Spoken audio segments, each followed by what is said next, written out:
World War I grinds to a close in November 1918, war-weary Germany is dissolving into near anarchy. Strikes to end the war unexpectedly end the monarchy too, and a republic is proclaimed.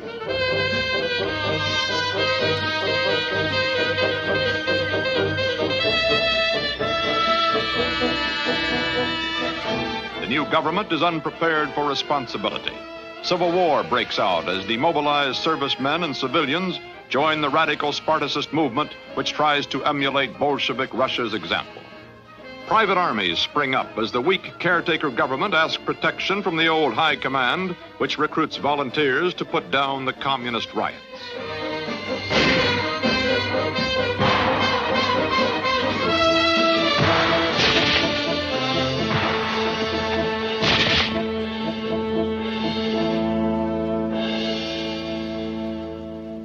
The Spartacists defeated, delegates come to the city of Weimar to organize a permanent republic.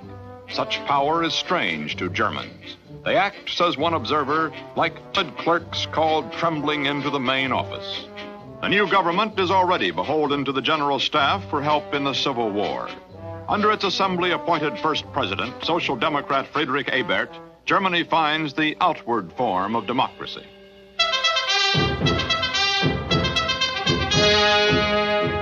Irreconcilable forces work to destroy the uncertain republic. The leftists, especially the communists, continue to foment unrest. Political strikes are called and are bloodily put down. The average German is no world revolutionist, but jobs are few, inflation is growing, and the punishing Versailles Treaty is draining Germany economically. Now the right-wing extremists see their opportunity to undermine the young republic. In 1920, militarists led by Wolfgang Kapp seized power in Berlin and forced the weak government to flee.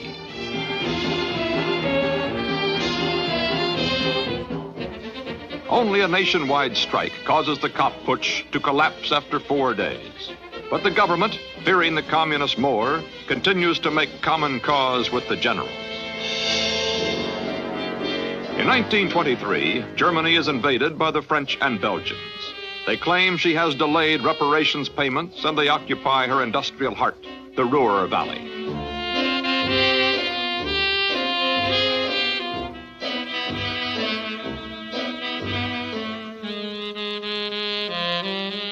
The occupiers impose an economic blockade. It practically severs from Germany not only the Ruhr, but much of the industrial Rhineland, which is held by the British and other Allied forces.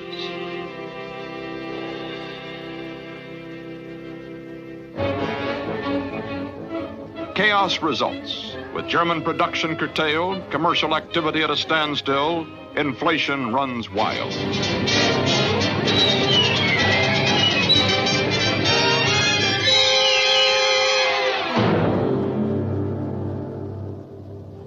$1 billion marks for a loaf of bread. Workers' wages can't keep up with the daily rise in prices. 49,000 marks to the dollar, then 100,000, 200 million marks to the dollar, 4 trillion. The mint works round the clock to print and overprint paper money.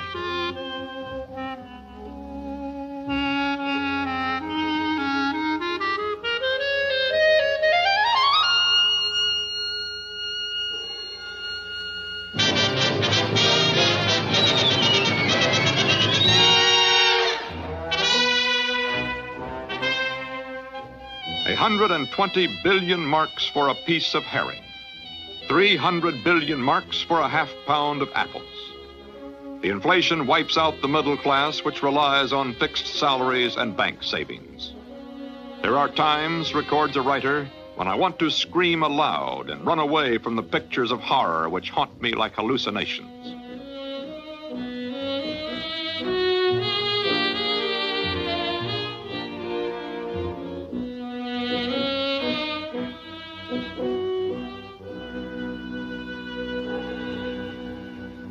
Not everyone suffers. Speculators in real estate grow rich, and big industrialists pay off old loans, buy equipment, and expand.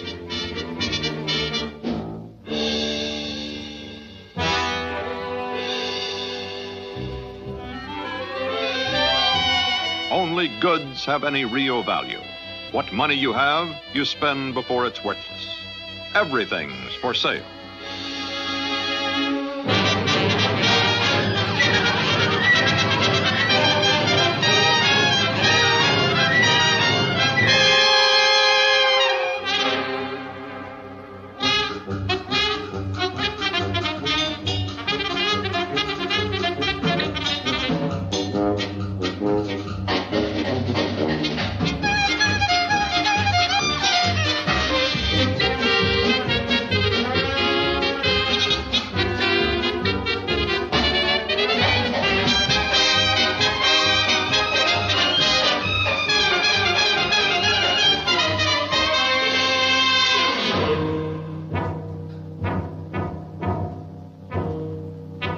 The tragedy of Germany's inflation breeds many extremist parties which try to give answers to its sufferers.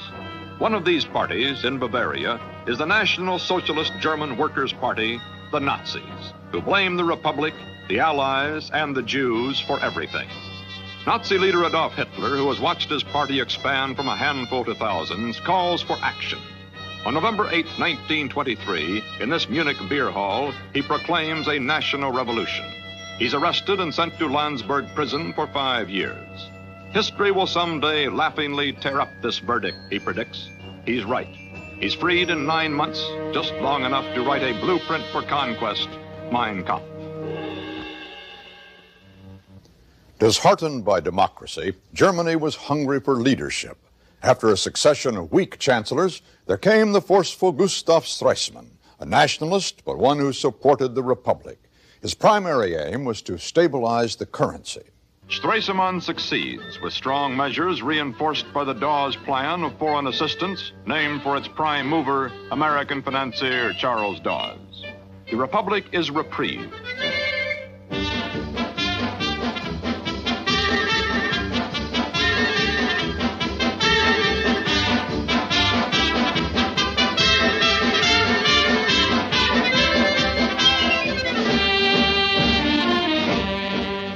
Upon the death of President Ebert in 1925, the nation again shows its disunity and its fears of freedom in an election campaign to choose its next president. Over half a dozen political parties appeal to the public with promises and threats. For the first time in history, Germans go to the polls to elect a president. Expressing the deep-seated feelings of a people who worship duty and power above all, they choose 77-year-old Field Marshal Paul von Hindenburg, an honored memory from the imperial past. The national rifts are soon concealed by Germany's phenomenal recovery from the inflation. The Allies evacuate her industrial areas and production booms.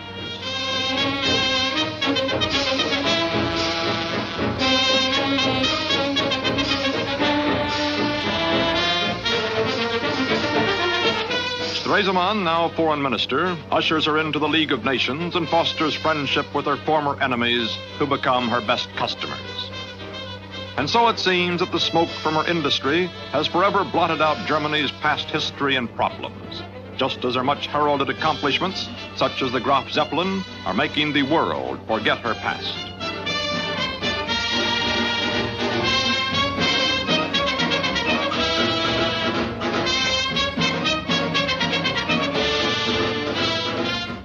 In the middle and late 1920s, Germany symbolizes peaceful progress. Perhaps her military budget seems overlarge for so small an army, and there are reports that military pilots are being trained by her commercial airline. But these are mere ripples on the wave of prosperity which carries lovely German liners like the Europa back and forth to America.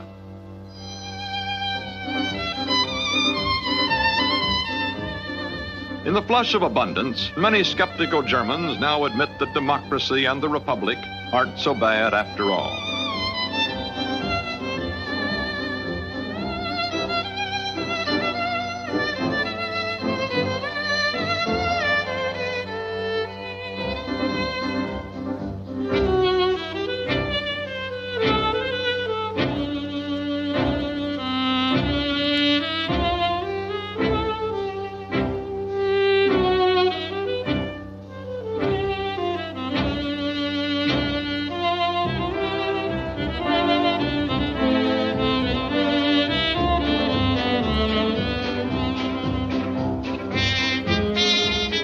Don't listen to those who say the poor are as poor as ever, or say that this prosperity is a fool's paradise based on foreign loans. Let's go for a swim.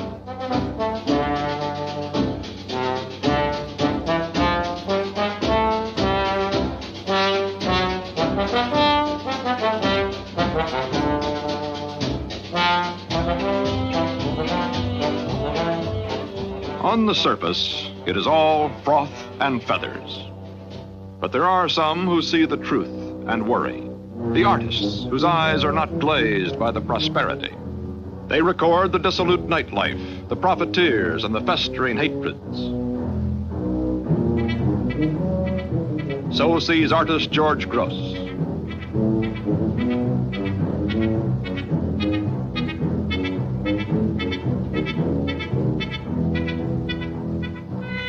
And there are others who see beneath the surface.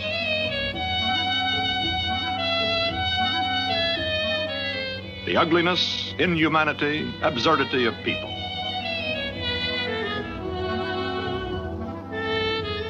Blank-eyed, open-headed, animal-like, ready to grab everything they can. Expressionist artists Vasily Kandinsky and Max Pechstein vividly depict, too, the other side of the coin. And famed Käthe Kollwitz records how many Germans still suffer and have little hope even in these prosperous times.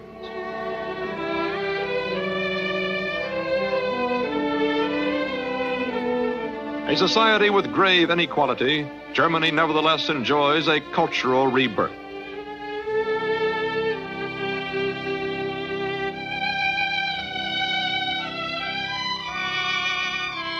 Even the staid, nationalistic universities feel the fresh breeze and belatedly recognize the republic's existence. They confer honorary degrees on its officials, such as Foreign Minister Stresemann. Democratic Germany provides the free atmosphere for a novelist like Thomas Mann to write his masterpiece, The Magic Mountain. Other writers, Heinrich Mann, Arnold Zweig, Bertolt Brecht, and Emil Ludwig, flourish here. And scientists such as Albert Einstein. These years see the fullest flowering of German art and science in generations.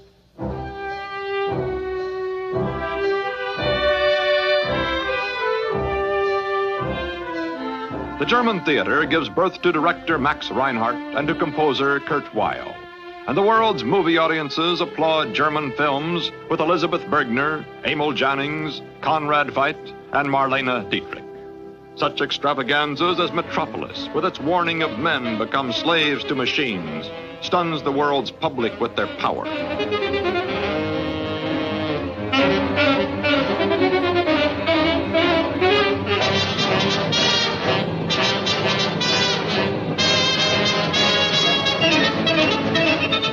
Cringing men are devoured by their master.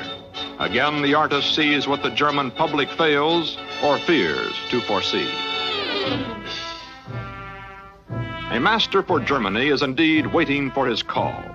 Maddeningly, for Adolf Hitler, it is being delayed by the prosperous times. But Hitler can still collect a crowd, for there are enough disgruntled people in Germany. What's more, he's something to see, an oddity. Disregard what he says, Berlin society exclaims. Just watch him. He has a style all his own.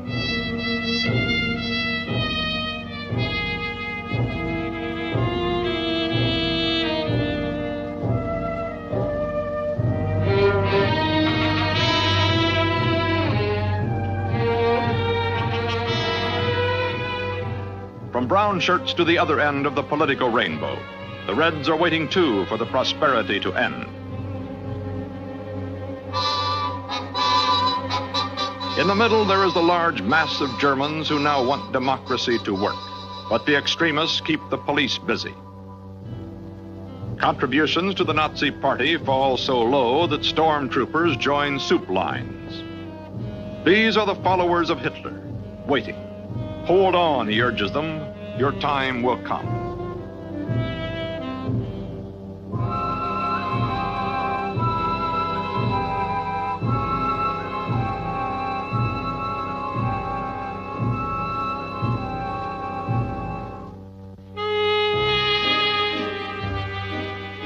why disturb oneself over politics, say the well-heeled Germans, when there's tea dancing to enjoy?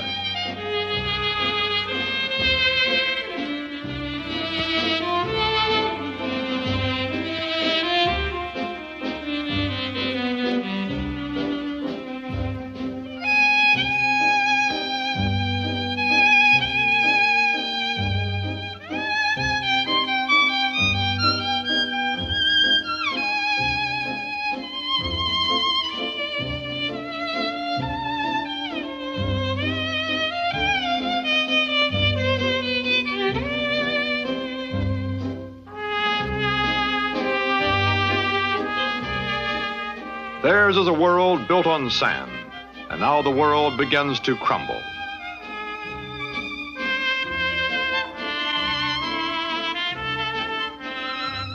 It is 1929. Depression.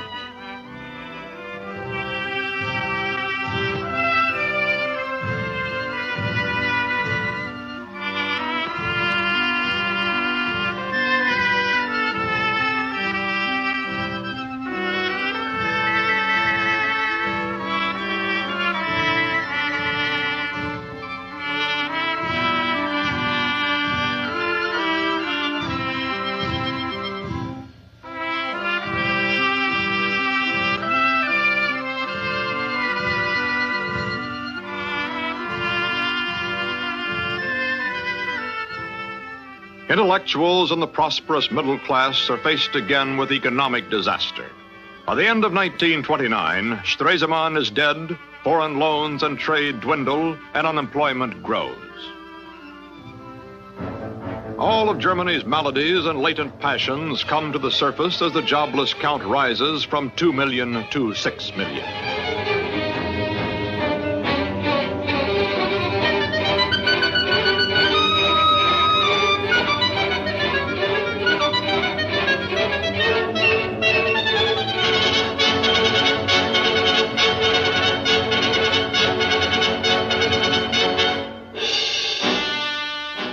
By 1932, when Hindenburg comes up for re-election as president, the change in mood is apparent. His chief opponent is Adolf Hitler, whose party has risen from 9th to 2nd place. The communists, too, gain greatly, and this fact Hitler uses to obtain huge funds from the frightened industrialists. He mocks the Republic and its confusion of squabbling parties. 34 Parteien, die Arbeiterschaft, ihre eigenen Parteien, und zwar nicht eine, das wäre zu wenig, es müssen gleich 3, 4 sein. Das Bürgertum, das noch intelligenter ist, braucht daher noch mehr Parteien. Der Mittelstand muss seine Parteien haben. Die Wirtschaft ihre Parteien. Der Landmann auch die eigene Partei, und zwar auch gleich 3, 4. Und die Herren Hausbesitzer müssen ihre besonderen Interessen politischer Art, weltanschaulicher Art, auch durch eine Partei vertreten lassen. Und die Herren Mieter natürlich können da nicht zurückbleiben. Und die Katholiken auch eine eigene Partei und die Protestanten eine Partei. Und die Bayern eine Partei und die Thüringer eine eigene Partei. Und die Württemberger noch eine besondere Spezialpartei. Und so weiter. 34 in einem Ländchen. In this crucial presidential campaign, and in deference to his industrial backers, Hitler drops his attacks on big business. He concentrates instead on the Jews, 1% of the population, whom he links with the communists and foreigners and blames for all of Germany's troubles. Every vote counts as the aged and the sick are brought to the polls in the battle between Hitler and Hindenburg.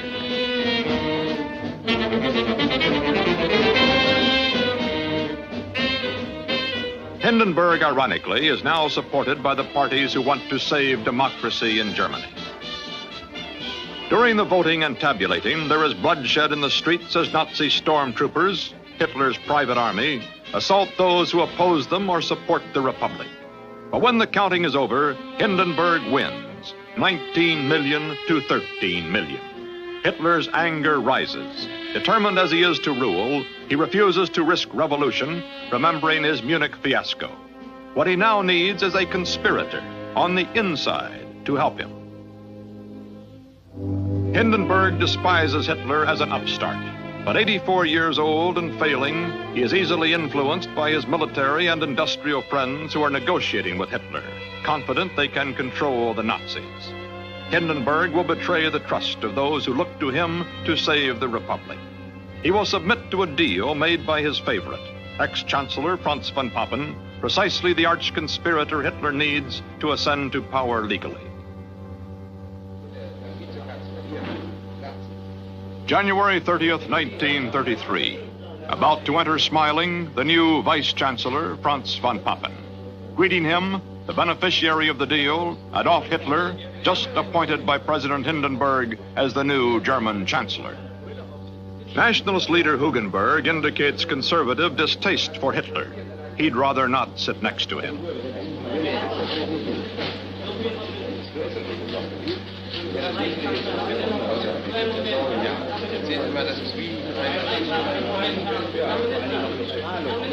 Nazi Hermann Goering sits cheek by jowl to Hitler.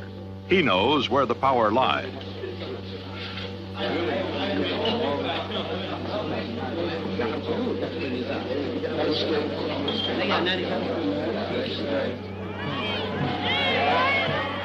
That night, a Nazi victory parade for the Fuhrer and for the end of the 14-year-old republic. The old president, soon to die, watches. The upstart has made it.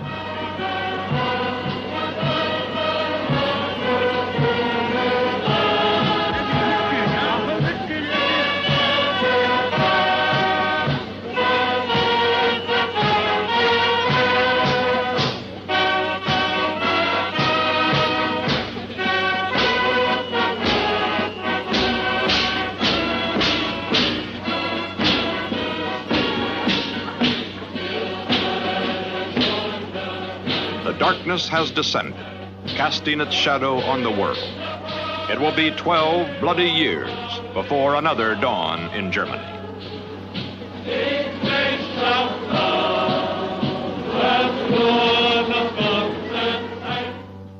Darkness also had descended on the other side of the world, in Asia. In 1931, tiny but expansionist-minded Japan took Manchuria. In 1933, the Japanese moved into China itself. By mid-August of 1937, they attacked Shanghai, China's great coastal port. The big war in Asia had begun. Pearl Harbor was still 4 years away. Let's go back now for a look at the Japan of the 1930s when the shooting began. This is the enemy. At home, Tokyo, the mid-30s. Japan is a mixture of old and new. An agrarian, mercantile nation adapting itself to Western science, to modern methods of trade and finance. On the surface, a peaceful people, traditionally polite, industrious. But underneath, Japan is bursting, overcrowded.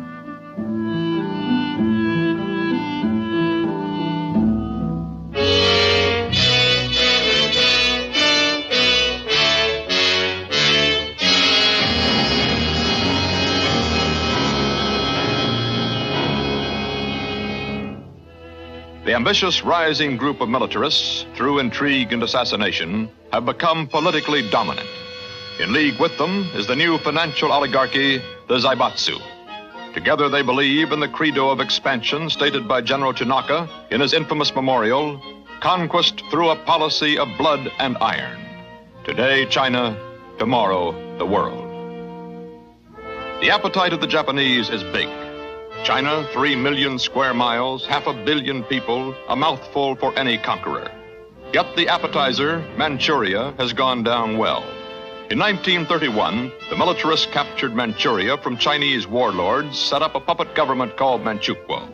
The province is rich in raw materials. Its people, without real allegiance or direction, are helpless. The Japanese plunder, use the Chinese for forced labor. The rest of the world is dismayed, but takes no action. Many believe World War II begins here.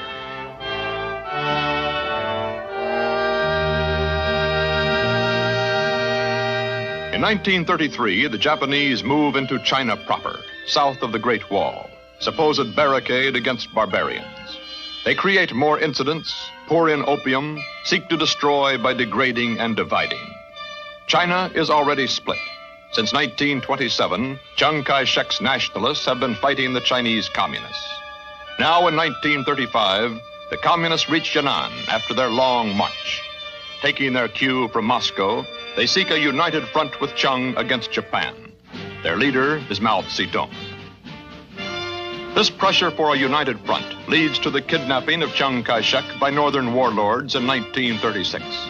Communists help free him for the sake of national unity. Chiang makes no commitment, but the nationalists and communists tacitly agree to join in fighting the common enemy, Japan.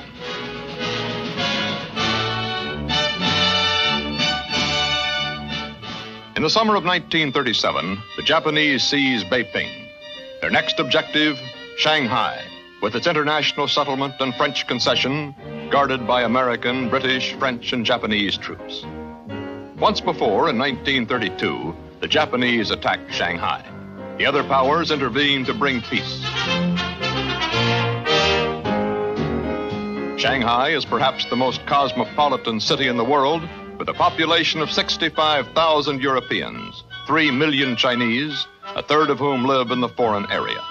It is a treaty port full of contrasts, ancient and modern, plush and poor, grime and gold. A no-holds-barred place. Here Chiang came to power in 1927. Here his friends and foreigners make merry.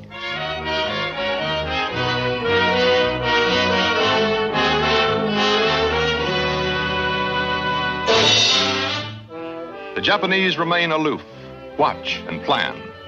Early in August 1937, they sail their ships up the Wangpu River, anchor in front of the international settlement, point their guns down Shanghai's throat. The Japanese send their Marines ashore to intimidate Chinese citizens, to manufacture incidents. The other powers protest. Clearly unacceptable, a grave affair, say the Japanese.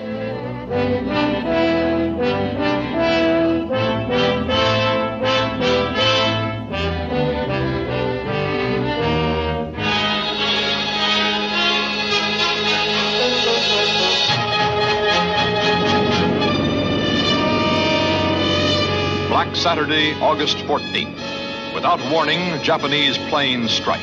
Casualties in the congested city are the greatest from any single attack in history as of that date, 1937.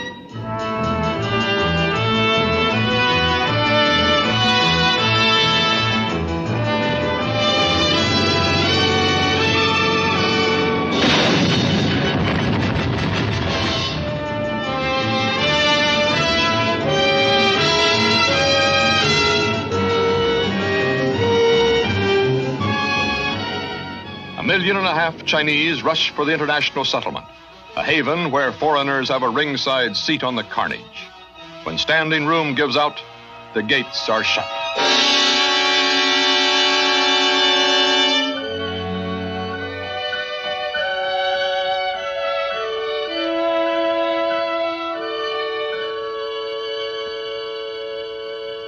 Japan expected to capture Shanghai in a few days, but it took 3 months.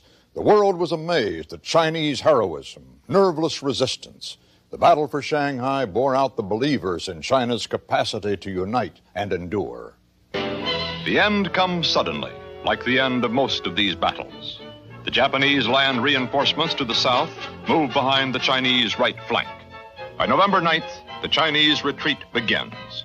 2 days later, Armistice Day of World War I, the battle for Shanghai is over, but World War II is much closer.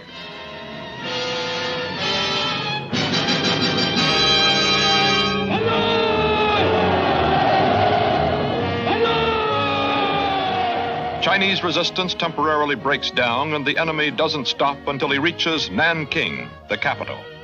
Here takes place a modern Carthage, the rape of Nanking, perhaps the greatest single act of savagery in the 20th century.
China always has reacted slowly.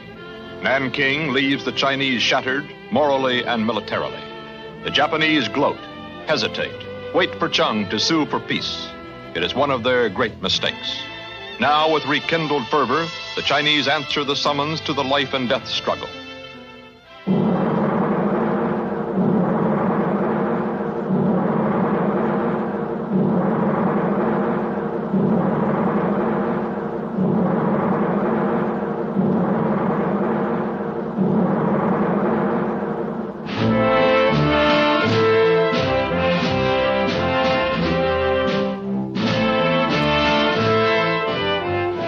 They call it the Hankow spirit.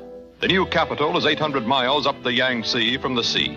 It becomes the fulcrum for meetings like this all over the countryside.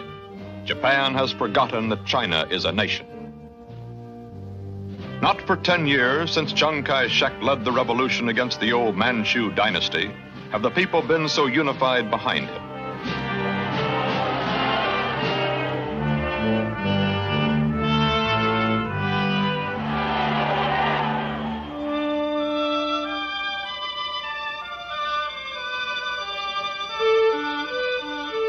The communists are part of this national response. In Hankow, they share rice bowls with the nationalists, make common military plans. In Yan'an, their northern capital, General Juta organizes red troops, sends his partisans deep into Japanese territory. Mao Zedong, the supreme leader, aims his doctrine at the peasants, whom he knows so well. Himself a peasant, he is the man of ideas, a country boy Lenin, already a tough, seasoned communist. Privately, prophetically, Mao says that the revolution in China will go on long after the Japanese have left.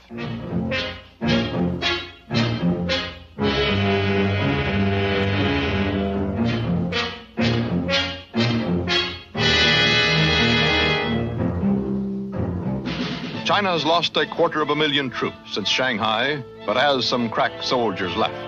Now at Taichung, it's their turn.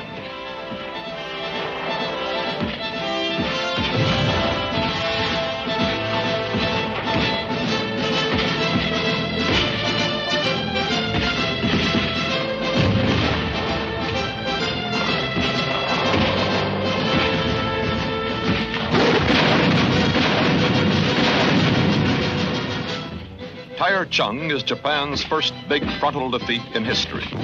And for 6 months more, the Chinese are able to check the enemy.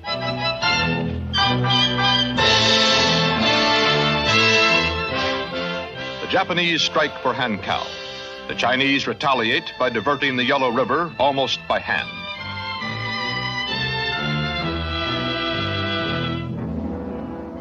The dikes are opened in 3 places, and thousands of Japanese are trapped by the floods.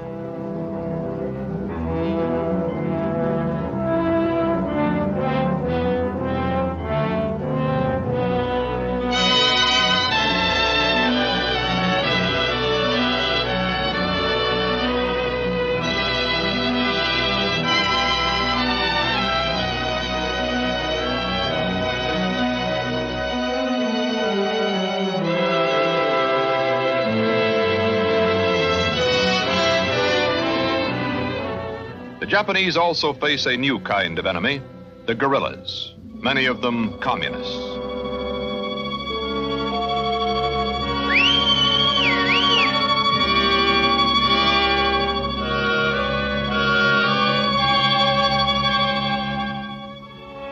This kind of warfare now becomes a permanent pattern.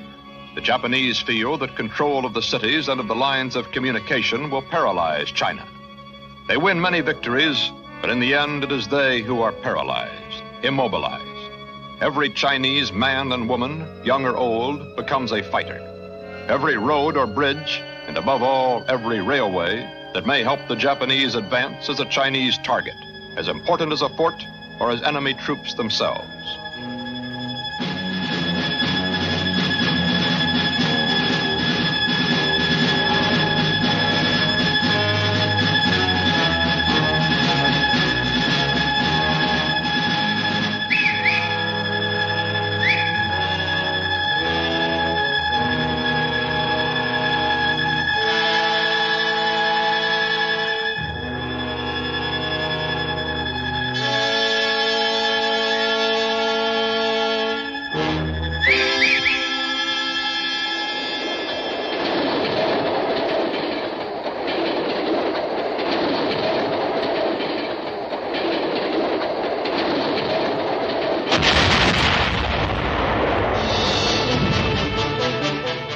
Yet Hankow cannot hold out for long. It falls in the autumn of 38. Most Chinese troops have vacated the city.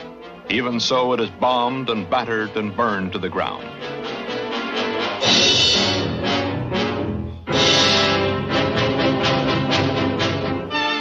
Chiang's policy is to trade land for time.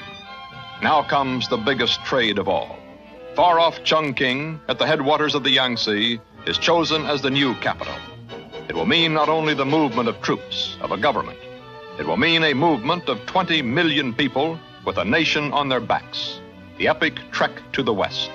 Factories, workshops, tons of equipment. All are carried 1,000 miles by the Chinese people, carried toward Chongqing.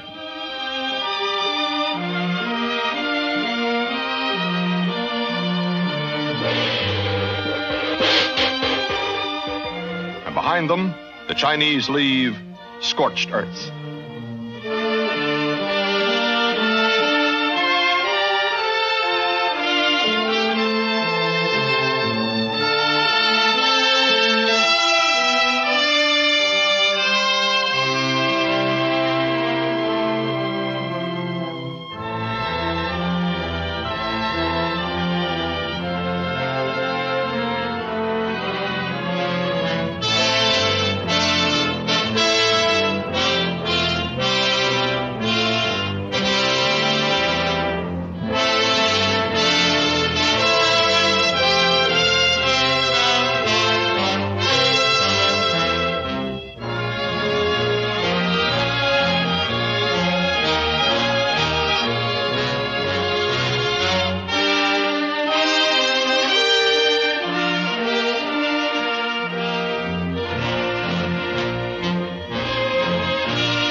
Human backs, legs, and muscle, and human spirit pull the barges upriver to Chongqing.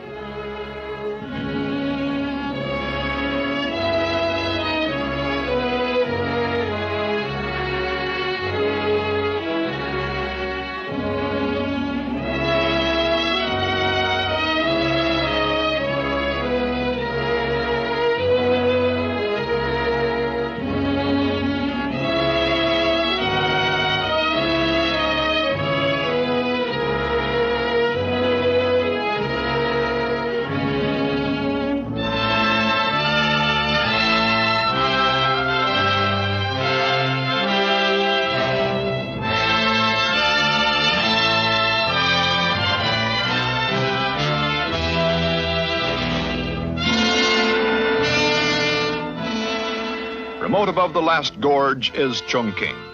The 20th century has only recently arrived. A water system 7 years ago, electricity 4.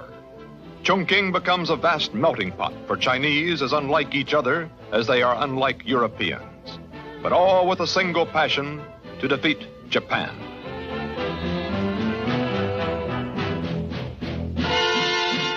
Refugee number 1 is Chiang Kai-shek. For him, Chongqing will be a place of alternate hope and despair. The city is locked in by land, but defenseless from the air. When the winter fogs lift in April, the Japanese strike by night and by day.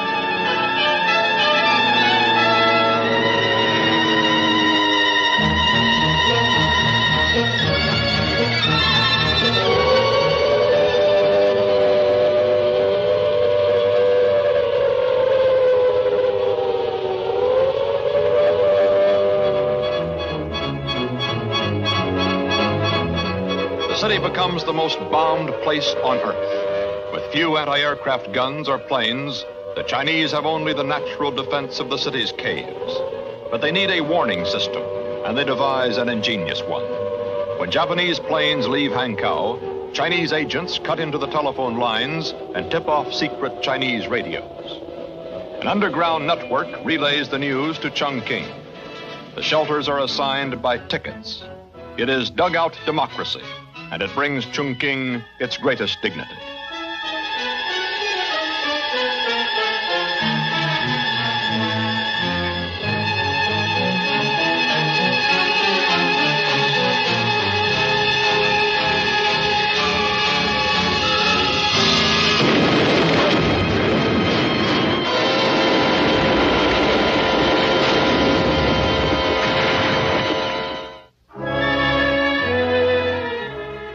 damage is great, but Chongqing survives. Shopkeepers and Sung sisters, Madame Chung on the right, are as one. For Chiang Kai-shek, at the height of his power, the very symbol of resistance, Chongqing becomes a beehive and eventually a hornet's nest.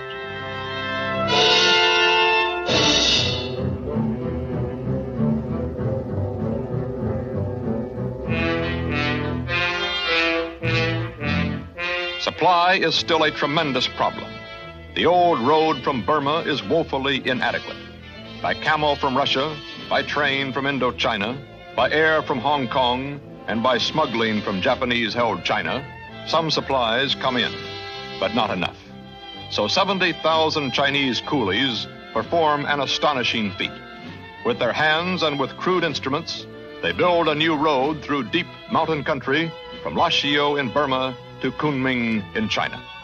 It takes 2 years to construct, is finished late in 1939.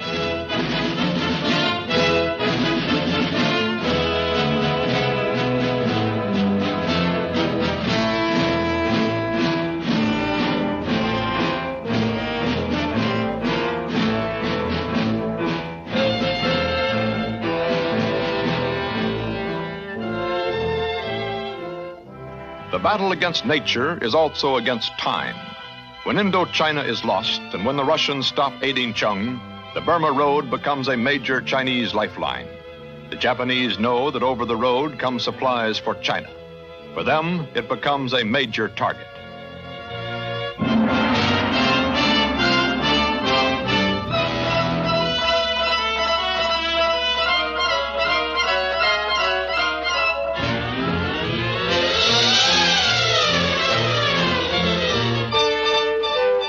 To defend the Burma Road, General Claire Chennault musters a handful of second-hand planes and builds a volunteer air force, the Flying Tigers. They are the first Americans in this Asian war, so far off and obscure to their countrymen at home.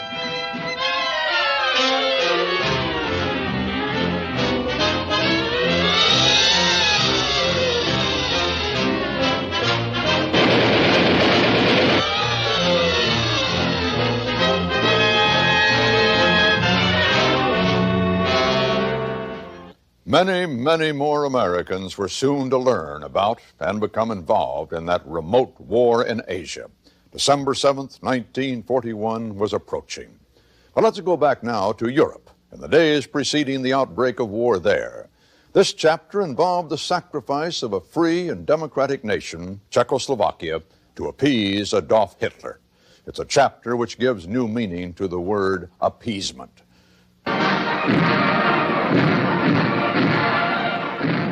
1938, the 6th year of the Nazi Revolution. A lightning rebirth, unmatched, unchecked, stirs mounting confidence within Germany, mounting fear throughout the rest of Europe.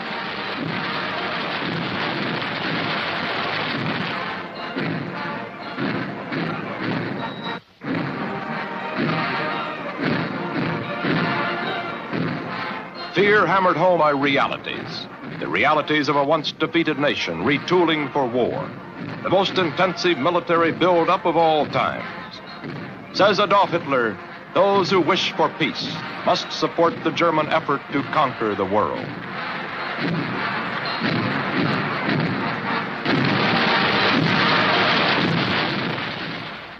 Hitler's dream, expansion to the east. First, Austria, death by Anschluss on March 12, 1938. Next target, Czechoslovakia, preceded by a demand for the Sudetenland, the lands that separate the country from Germany, as a prelude to total conquest of Czechoslovakia. In the spring of 1938, the young Republic of Czechoslovakia appears, on paper at least, safe from Nazi aggression or intimidation. Under President Edvard Beneš, she enjoys strong defense pacts with France and Russia, a stronghold of democracy. Her people, hard-working and realistic, command world respect. A model republic of 15 million, created by the Versailles Treaty, she is a nation of minorities, working honestly to represent all. Czechs, Slovaks, Magyars, as well as some 3.5 million hostile Sudeten Germans, concentrated along the frontier lands. With Austria overrun, Czechoslovakia guards her borders, alert to the danger of subversion in the towns of the Sudetenland. The Sudetenland, alive with citizens who pride themselves on being Germans, not Czechs, who dream of locking step with the fatherland.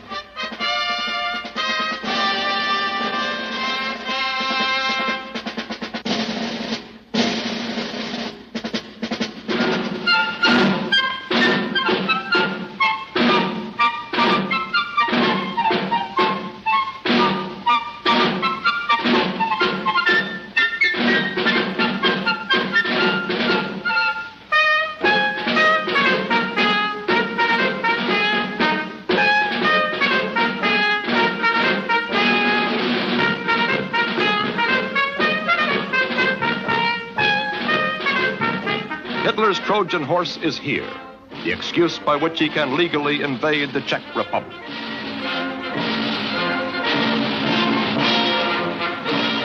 At the head of the Trojan horse is Konrad Henlein, an obedient Nazi puppet, chief of the Sudeten German Party.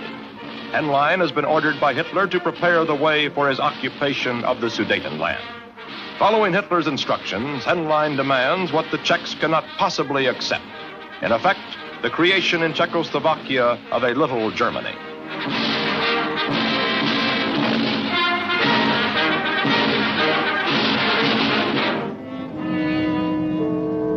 As a war of nerves gathers force, the people of Prague grow apprehensive.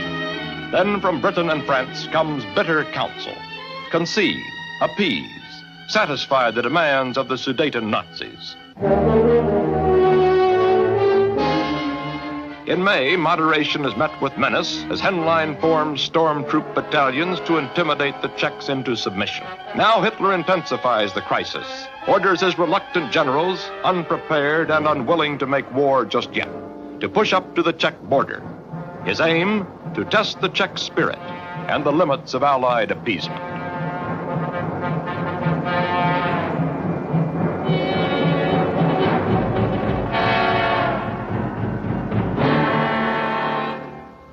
Magnified and played up by the Nazi press, the news of German troop movements is spread to the capitals of the world. But the Czechs will stand firm. Their spirit and resolve is expressed in the words of their president. Czechoslovakia is prepared to defend her territory and will not voluntarily give up any part of it. The army is equipped with modern arms, and the firm determination of the people to defend their democratic government compensates for what may be lacking in the numerical strength of the army. The soldiers know that they would be defending a just cause. The Czechs have shown Hitler they will not be intimidated. And to his astonishment, from Paris and London, as well as Moscow, comes warning that invasion means war. In face of such unity, Germany launches a vicious propaganda campaign calculated to break down that unity. Denn wir sind aus einem Volk, was immer geschieht.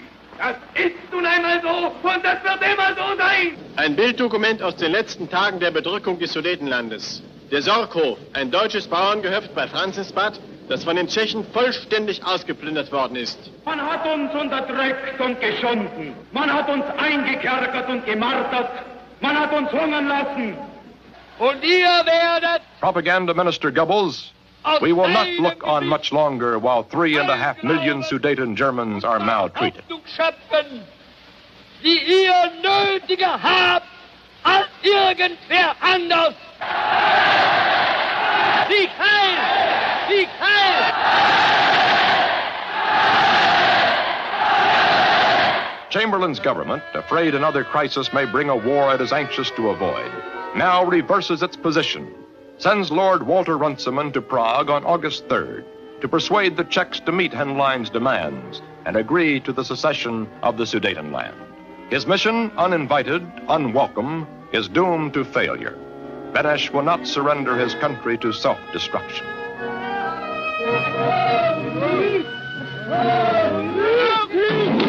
On September 11th, the Sudetens rise in a rebellion ordered by Hitler as a prelude to invasion.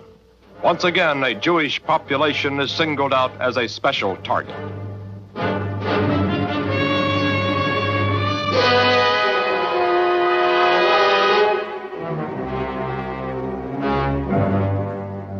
For 4 days, the Sudetans strike and swagger.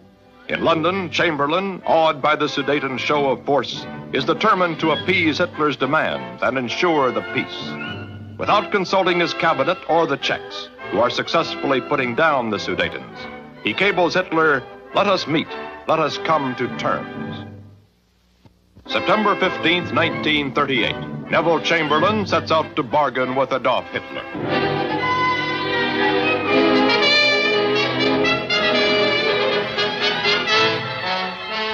War or peace, Europe holds its breath. Which will he bring back from the meeting that lures him to the Bavarian Alps, to Hitler's lair, Berchtesgaden?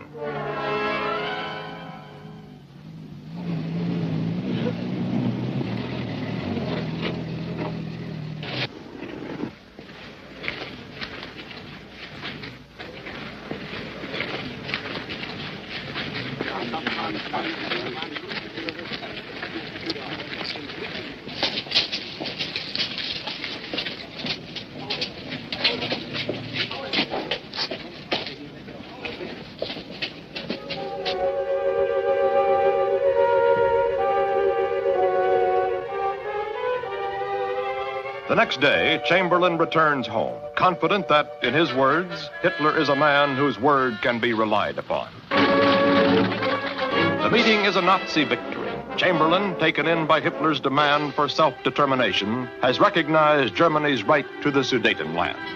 Chamberlain welcomes France's Premier Daladier. Despite the French pledge to stand by Czechoslovakia, they agree that the Czechs must give up their Sudetenland.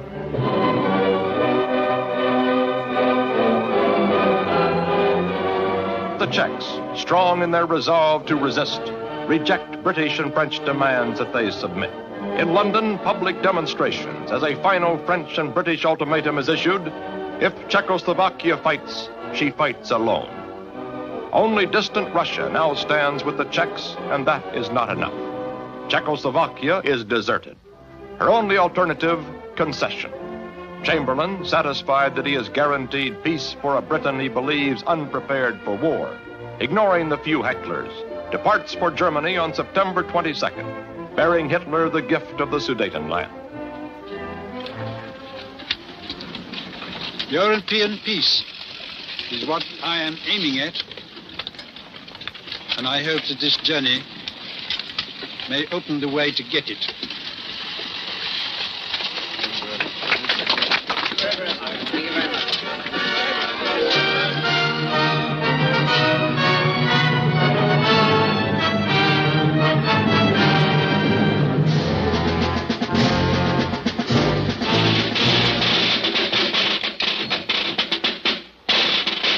Hitler does not expect his demands to be met. Ready to attack, he has ordered German troops to mass at the Czech frontier, while he gives Chamberlain an impressive welcome at Godesberg. Sir Ivone Kirkpatrick, British diplomat who was there, describes the meeting. We arrived at the Dresden Hotel. The whole of the Third Reich, all the nabobs were gathered there together, and Hitler led us up the little stairs and into a vast room with a long baize table. So we sat up at the top of the table at the end of this room. And Hitler looked at Chamberlain as if to say, well, it's your move. Chamberlain said, well, when we parted, I undertook to get the assent of these various governments to the cession of Sudetenland to you, and I'm very happy to tell you that I've succeeded. And now it only remains for us to discuss how this transfer is going to be organized. Now that was translated, and then there was a silence, and Hitler frowned like that and said, I'm very sorry, but that's no good anymore. That was the beginning of the Godesberg Conference, which proceeded on those lines, and it terminated with Hitler producing his demands in writing, which had the character of an ultimatum. Well, Chamberlain told him that this was an ultimatum, and that a man who'd always been inveighing against the ultimatum of Versailles wasn't in a position really to impose an ultimatum on Czechoslovakia that hadn't even lost a war. So at that point, Hitler then pulled a pair of spectacles out of his pocket. It was the first time I'd ever seen him wear a pair of spectacles. He got a pencil and he went through the paper, altering it in form, but not in substance. And when he'd finished, he tossed the paper over the table to Chamberlain, saying in a very furious voice, "You're the only man to whom I've ever made a concession in all my life." Well, we parted on that, and although Chamberlain didn't like the memorandum and said it was unacceptable, he said he couldn't refuse to submit it to the Czech government. Well, the Czech government rejected the memorandum, and it looked as if war was then certain.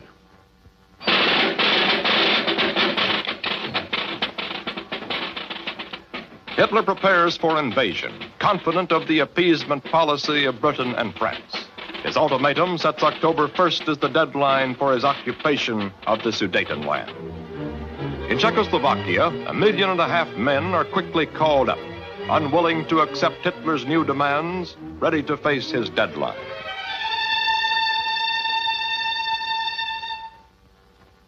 France and England reject Hitler's ultimatum, dig in, prepare for war. On September 27th, a weary Chamberlain addresses his people. How horrible, fantastic, incredible it is that we should be digging trenches and trying on gas masks here because of a quarrel in a faraway country between people of whom we know nothing. It seems still more impossible that a quarrel which is already settled in principle should be the subject of war. If we have to fight, it must be on larger issues than that. I am myself a man of peace to the depths of my soul. Armed conflict between nations is a nightmare to me. But if I were convinced that any nation had made up its mind to dominate the world by fear of its force, I should feel that it must be resisted. Under such a domination, life for people who believe in liberty would not be worth living. But war is a fearful thing, and we must be very clear before we embark on it that it is really the great issues that are at stake. For the present, I ask you to wait as calmly as you can for the events of the next few days. As long as war has not begun, there is always hope that it may be prevented, and you know that I am going to work for peace till the last moment. September 29th, in a last bid for peace, Chamberlain sets off for the international conference at Munich, called by Hitler, who has been warned again by his generals that Germany is not yet strong enough to fight. Of this, England and France are ignorant. Unprepared for war, buying time, they are prepared for appeasement. With the arrival of Chamberlain and Daladier on September 29th, the curtain goes up on the drama at Munich.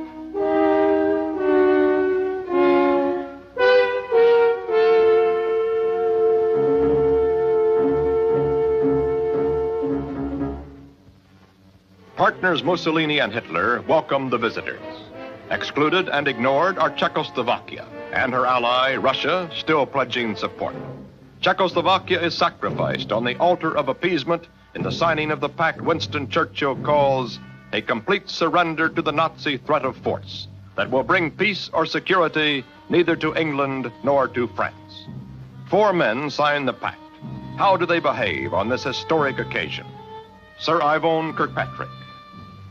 Chamberlain, I think, was mortified at the situation in which he found himself, mortified also at having to communicate the result of the conference to the Czech representative who was in Munich.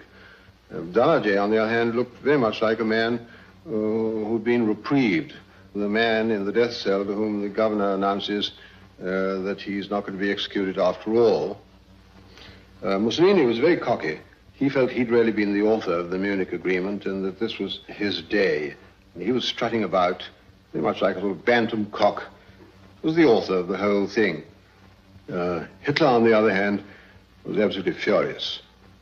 At the time of signature, incidentally, there was no ink in the inkstand. He went off to sit by himself on a sofa where he was making gestures of frustration and annoyance and scowling into space.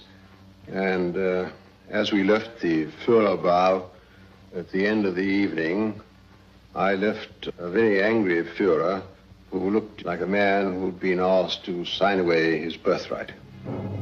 Large sections of Czechoslovakia are devoured by Germany in accordance with the Munich Agreement. Poland and Hungary are then invited to join in the feast. Czechoslovakia has been thrown to the wolves. October 1st, the date scheduled for invasion, need not be met. German troops are welcomed by the Sudeten Nazis.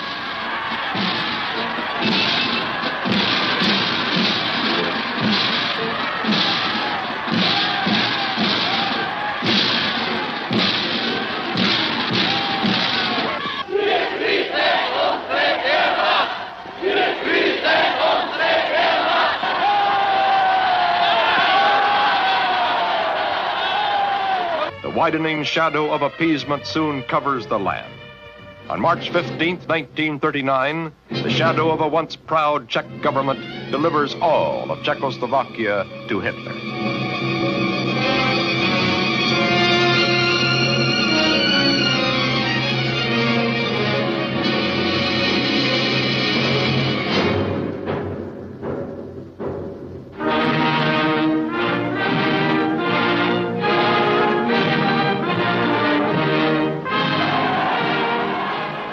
A year of illusory peace has been bought at Munich. For Czechoslovakia, the cost is high. Ahead lies Nazi occupation, a fleeting post-war peace, then communist takeover. Free Czechoslovakia has ceased to exist. In the words of Winston Churchill, silent, mournful, abandoned, broken, Czechoslovakia recedes into the darkness.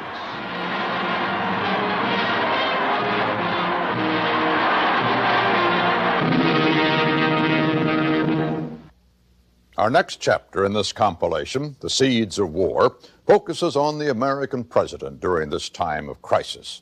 The president, of course, was Franklin Delano Roosevelt. Two questions most on the mind of Americans in the summer of 1940 were, would FDR run for an unprecedented third term, and would the United States become involved in the war? July 15th, Chicago, the Democratic Convention. FDR stays away but keeps posted by a private wire to Harry Hopkins.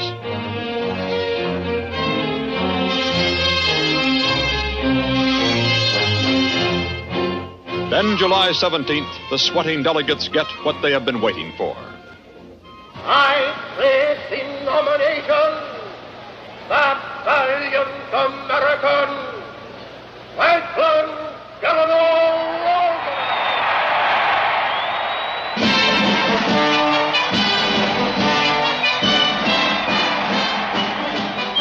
The vote is a landslide. FDR 946, Farley 72, Garner 61. And now Roosevelt accepts by radio. Like most men of my age, I have made plans for myself. Plans for a private life of my own choice. These plans, like so many other plans, had been made in a world that now seems as distant as another planet. For today, all private plans, all private lives have been, in a sense, repealed by an overriding public danger. In the face of that public danger, all those who can be of service to the Republic have no choice but to offer themselves for service in those capacities for which they may be fitted. But millions aren't buying FDR or his third term. The Republicans have an articulate and attractive candidate in Wendell Willkie. I propose that during the next 2.5 months, the President and I appear on public platforms together in various parts of the country. But Roosevelt, irritating Wilkie and alarming some Democrats, declines open battle with the Republicans. The president, to Republican scoffing, claims he is too busy being commander-in-chief for politicking. France has fallen. The Battle of Britain is about to begin.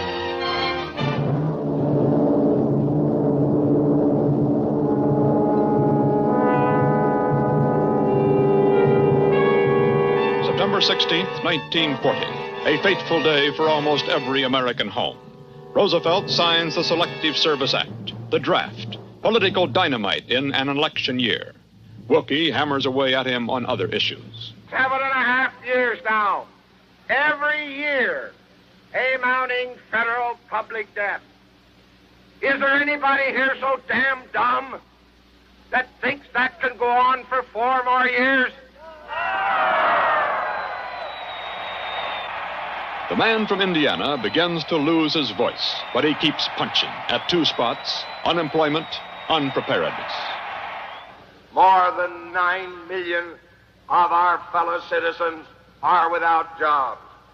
We have little equipment for an army, and we have only a few hundred modern military airplanes. That is the record, and I challenge the third-term candidate to prove it false.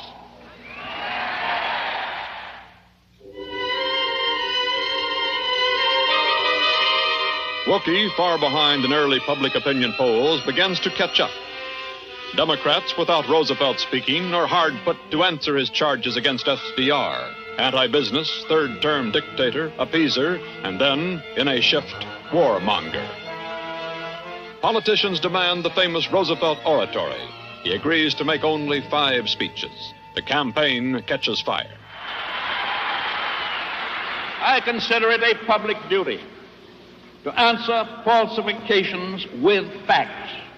I will not pretend that I find this an unpleasant duty.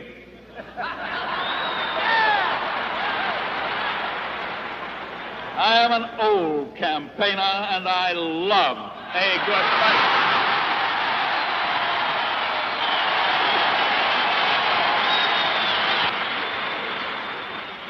The overwhelming majority of Americans will not be scared by this blitzkrieg of verbal incendiary bombs.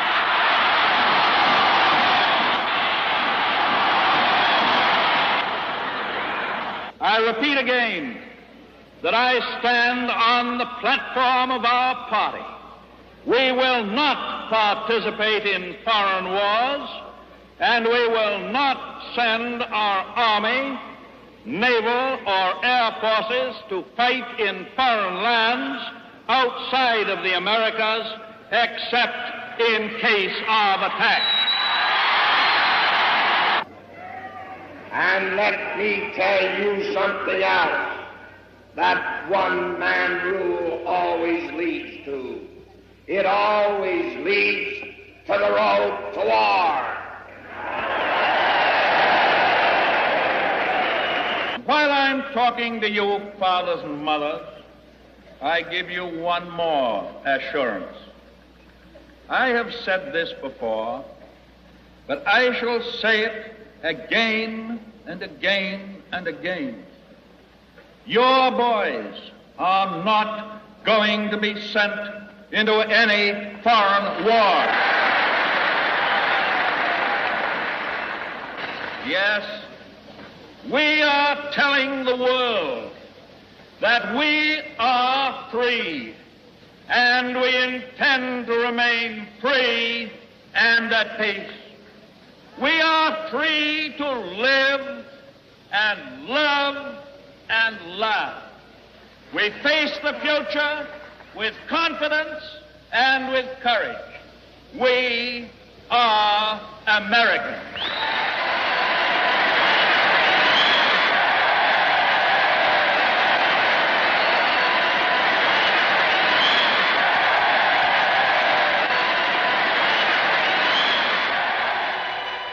Listeners note that this time FDR does not add, except in case of attack, after no foreign war.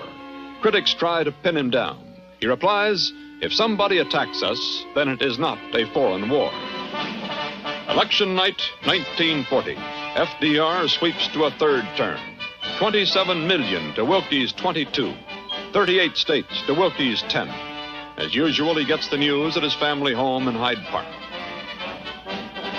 Despite his great endorsement by the American electorate, the result does not end the sharp divisions in the nation. Britain now stands alone against Germany. Roosevelt wants to send all aid short of war. December 29th, 1940.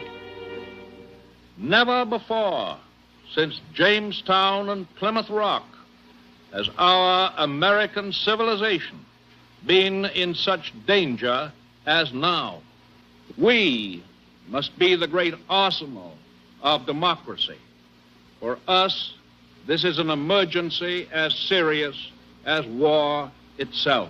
Backing Roosevelt and Secretary of State Hull on this international issue is Wendell Willkie, the political opponent of only a few months ago. He testifies before a Senate committee. That providing the aid we give to Britain is effective, it offers the best, the very best, clear chance for us to keep out of war.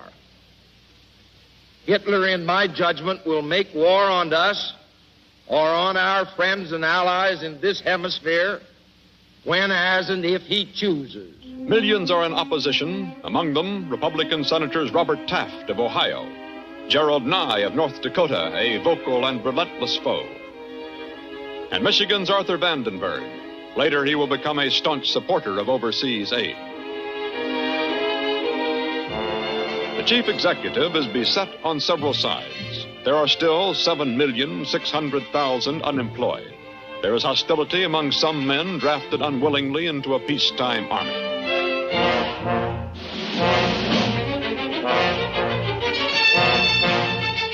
March 1941. Lend-Lease comes before Congress, passes both houses easily. It enables the president to furnish war materiel to any country whose defense he deems vital to the United States. Overage destroyers already have been traded for leases on British Atlantic bases. Plowing under every fourth American boy, this embittered opponent calls it. The American people now know that this bill not only gave the president dictatorial powers, but also gave him the right to carry on an undeclared war all over the world.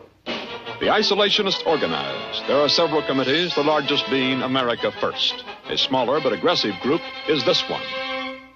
But I want radio time. My God, the people who want peace ought to have a chance to say so, as contrasted to the people who are in the committee to defend America by destroying it. America First attracts varied supporters. Its principal advocate is an idol who will resign his Air Corps commission to carry on the fight. We have divided our own people by this dabbling in Europe's wars. While we should have been concentrating on American defense, we have been forced to argue over foreign quarrels. We must turn our eyes and our faith back to our own country before it is too late.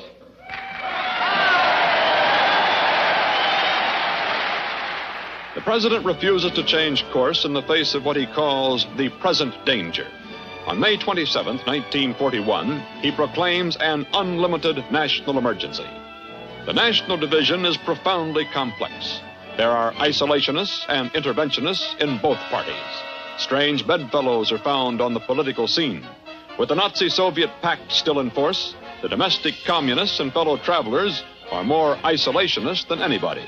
This from a New York leftist congressman.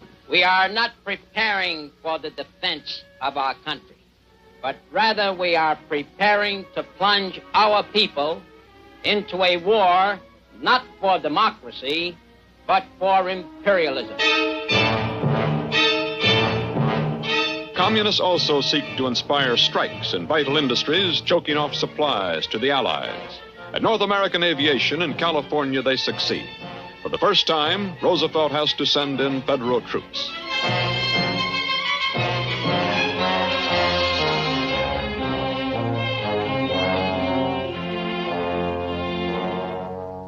Communists, still guided by the Nazi-Soviet alliance, try to move in on youth organizations, stir up trouble wherever possible.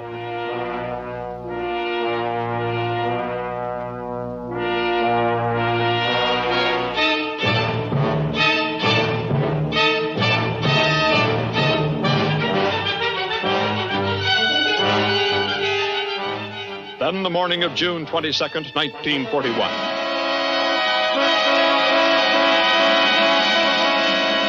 Now the communists are more interventionist than anybody.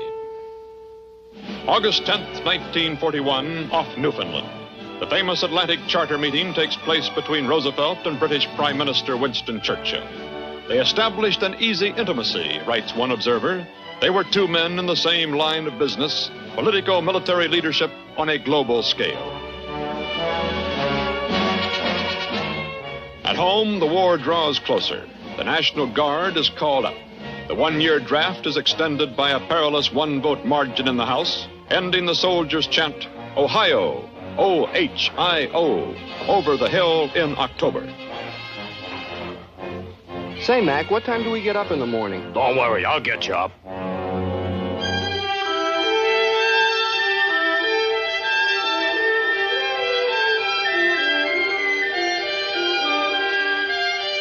Training goes forward, but at times with imitation weapons. In some cases, manpower exceeds supplies.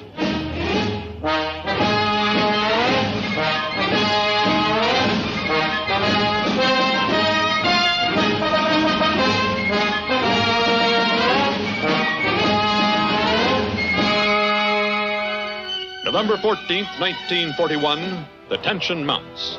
In San Francisco, Saburo Kurusu arrives en route to Washington as special envoy from Japan. He reaches the capital on November 15th. You all know how difficult my mission is, but I'll do all I can to make it a successful one for the sake of two countries, Japan and the United States. November 17th, 11 a.m., the White House. Hall takes Kurusu and Ambassador Nomura to see the president. They defend Japan's China policy and its Axis Treaty with Germany and Italy.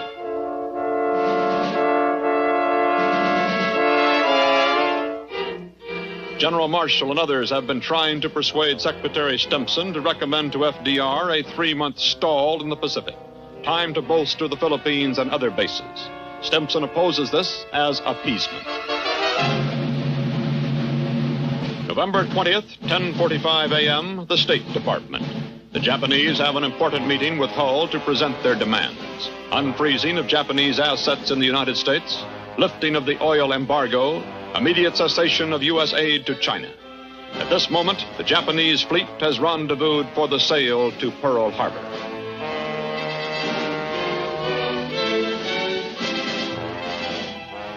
November 22nd, the Navy Department. A secret message from Foreign Minister Togo to Nomura is intercepted and decoded. It describes the note to Hull as an ultimatum, a last effort to prevent something happening. Deadline, 1 week, November 29th, 1941.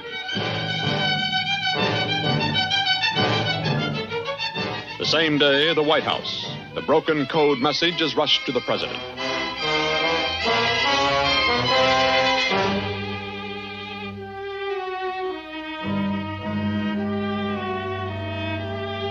November 25th, noon, the White House. Hull arrives, followed by the military leaders. A 3-month stall in the Pacific will be rejected for fear it will encourage Japanese aggressions and damage the morale of the Chinese.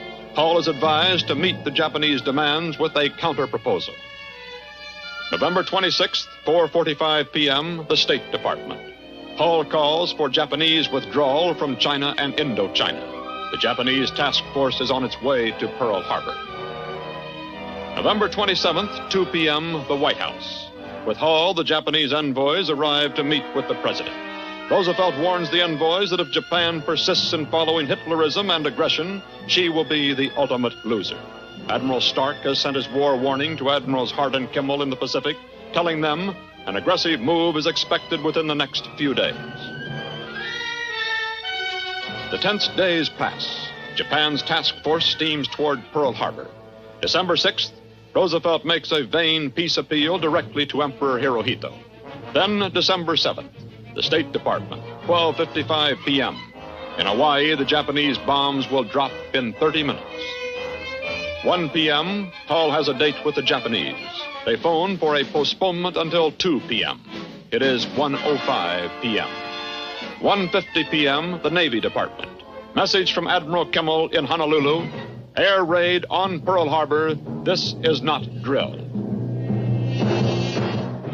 1:55 p.m., the White House. FDR has received the news by phone from Knox. He telephones Hull, tells him to receive the Japanese coldly, but not to mention the attack.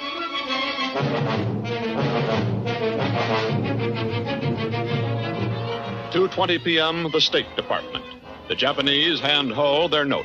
In a Tennessee tongue-lashing, he condemns them for infamous falsehoods and distortions on a scale never imagined.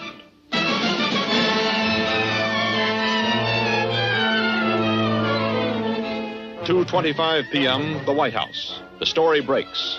3 p.m., Press Secretary Steve Early begins holding a series of news conferences that will run through the day.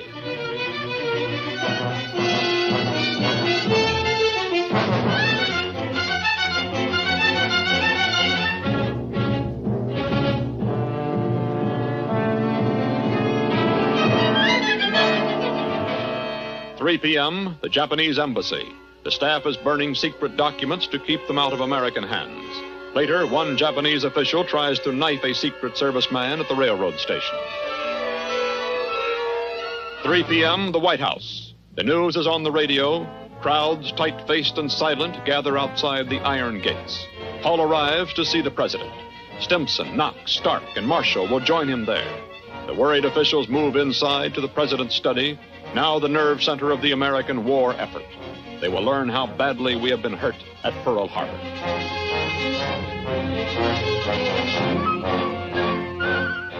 Later, the cabinet meets to be joined by legislative leaders of both parties. The meetings go on past midnight. December 7th, 1941, passes fatefully into history. The nation waits for word from its commander-in-chief, the President of the United States.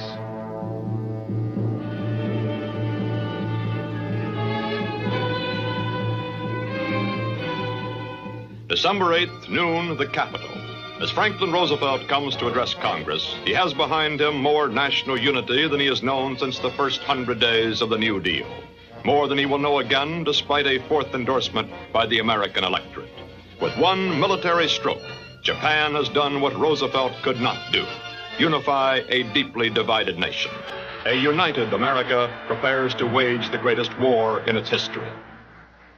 I ask that the Congress declare that since the unprovoked and dastardly attack by Japan, a state of war has existed between the United States and the